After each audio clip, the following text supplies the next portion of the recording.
గొల్లప్రోలు మండలం చేబ్రోలు మార్కెట్ వీధిలో నంది విగ్రహం ఏర్పాటుకు తెలుగుదేశం పార్టీ రాష్ట్ర ఉపాధ్యక్షులు మాజీ ఎమ్మెల్యే వర్మ తన్యుడు టీడీపీ తెలుగు యువత నాయకులు గిరీష్ వర్మ 2 లక్షల రూపాయల విరాళాన్ని అందజేశారు. ఈ సందర్భంగా యాదవ్ సంఘ నాయకులు గిరీష్ వర్మను ఘనంగా సన్మానించారు. ఈ సందర్భంగా గిరీష్ వర్మ మాట్లాడుతూ 2024 ఎన్నికల సమయంలో పర్యటించినప్పుడు యాదవ్ సోదరులు నంది విగ్రహం ఏర్పాటుకు ఆర్థిక సాయం అడిగారని, అందుకోసం ఈ ఆర్థిక సాయం అందజేయడం జరిగింది. ఈ సందర్భంగా ఆయన తెలియజేశారు. ఈ కార్యక్రమంలో మల్లిపూడి వీరబాబు, మడికి ప్రసాద్, కొల్లు బాబురావు, నేమాల బాబీ, పాయల శ్రీను, ఓరిగంట వీరబాబు తదితరులు పాల్గొన్నారు.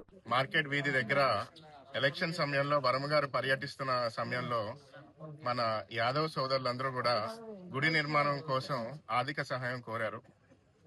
ఈరోజు యాదవ్ సోదరులందరూ కూడా కలిసికట్టుగా ఒక ఫ్యామిలీ లాగా, కుటుంబం లాగా కలిసిమెలిసి ఉంటున్నారు. అందులో భాగంగా వర్మ గారు ఆ రోజు చెప్పిన మాట ప్రకారంగా ఈ రోజు 2 లక్షల రూపాయలు యాదవ సోదరులందరికీ కూడా గుడి నిర్మాణం కోసం అందజేయడం జరిగిందని మీకు అందరికీ తెలియాలి.